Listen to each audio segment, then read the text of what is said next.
a great American in whose symbolic shadow we stand today, signed the Emancipation Proclamation. This momentous decree came as a great beacon light of hope for millions of Negro slaves who had been seared in the flames of withering injustice. It came as a joyous daybreak to end the long night of their captivity.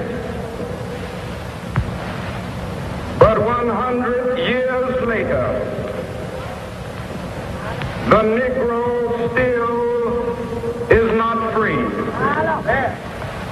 100 years later, the life of the Negro is still sadly crippled by the manacles of segregation and the chains of discrimination.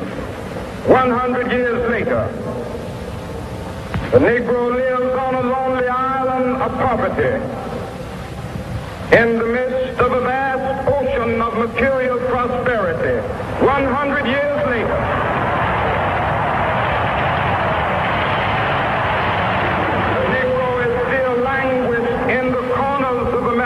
society and finds himself in exile in his own land. We have also come to this hallowed spot to remind America of the fierce urgency of now. Now is the time to rise from the dark and desolate valley of segregation to the sunlit path of racial justice. Now is the time.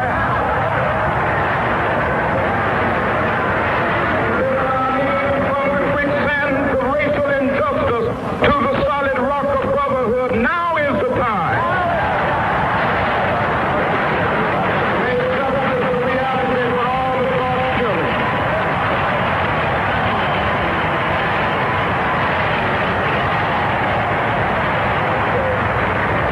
There will be neither rest nor tranquility in America until the Negro is granted his citizenship rights.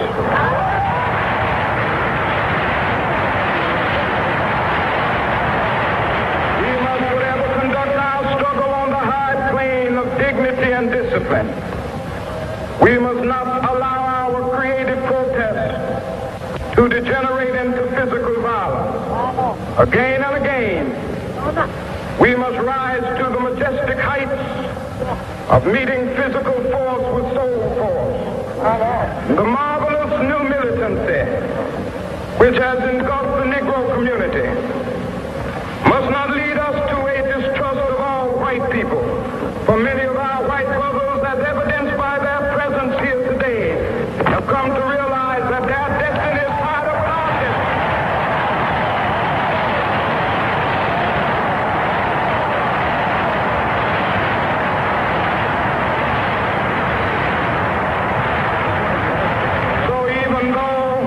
We face the difficulties of today and tomorrow.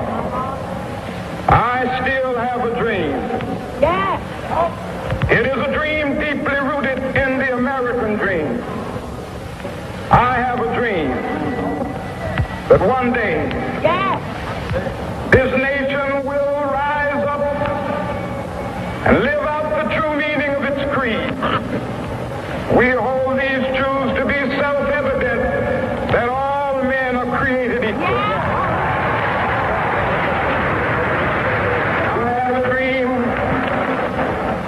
that one day on the red hills of Georgia, the sons of former slaves and the sons of former slave owners will they be able to sit down together at the table of brotherhood.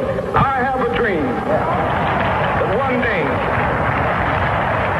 even the state of Mississippi, a state sweltering with the heat of injustice, sweltering with the heat of oppression, will be transformed